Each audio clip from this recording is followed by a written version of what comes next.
ब्रह्मपुरी बस स्थानक पर ऑनलाइन कार्ड के लिए महिलाओं की भारी भीड़ दिखाई दी, जिसमें बड़ी संख्या में महिलाएं कतार में खड़ी दिखाई दी। तो चलिए नजर डालते हैं सीटीवी प्रतिनिधि मधुकर मेश्राम की इस खबर पर। ब्रह्मपुरी बस स्थानक पर सिंदेवाही नागभीड़ वर्षा तलोधी की महिलाओं ने 50% टिकट प्रवास करने के कार्ड के लिए भीड़ की।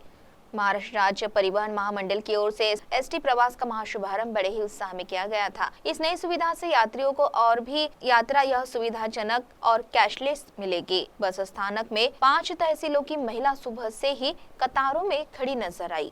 इस उपक्रम के तहत नेशनल कॉमन मोबिलिटी कार्ड निकालने के लिए महिलाओं ने खासा प्रतिसाद दिया। सिंदेवाही तलोधी नागभीड़ वर्षा देसाईगंज ब्रह्मपुरी आदि तहसील की महिलाओं ने तपती धूप में कार्ड के लिए कतारों में खड़े रहकर पंजीयन किया। इस कार्ड से यात्रियों को एक ही कार्ड पर बस के साथ अन्य सार्वजनिक परिवहन सेवा की सुविधा मिलेगी, जिससे रोज की यात्रा में समय और पैसों की बचत होगी। डिजिटल व्यवहार को बढ़ावा मिलेगा। ब्रह्मपुरी बस स्थानक के व्यवस्थापक राजकुमार इंगोले ने ज्यादा से ज्यादा उक्त तहसील की महिला और पुरुषों ने कार्ड निकालकर इस सुविधा का लाभ लेने का आह्वान किया है।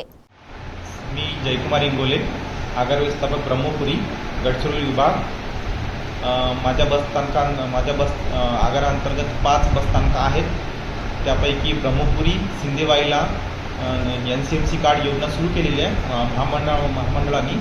त्याचा जास्तीत जास्त महिला, विद्यार्थी, ज्येष्ठ नागरिक, अमृत ज्येष्ठ नागरिक यांनी जास्तीत जास्त प्रमाणात लाभ घेण्यात यावा।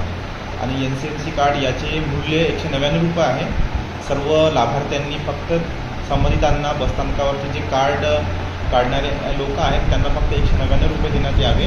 त्यापेक्षा जास्त पैसे घेतल्यास माझ्याकडे तक्रार करण्यात यावी। या सिटी चॅनलच्या माध्यमातून मी सर्व ग्रामीण भागातील आणि शहरी भागातील महिला, विद्यार्थी, ज्येष्ठ नागरिकांना सांगू इच्छितो की सर्वांनी याचा जास्तीत जास्त लाभ घेण्यात यावा आणि आपल्या परिचयातील जे मित्रमंडळ असतील त्यांना सुद्धा त्याचा लाभ घेण्यास सांगावे, असे मी आपल्या सर्वांना आवाहन करतो।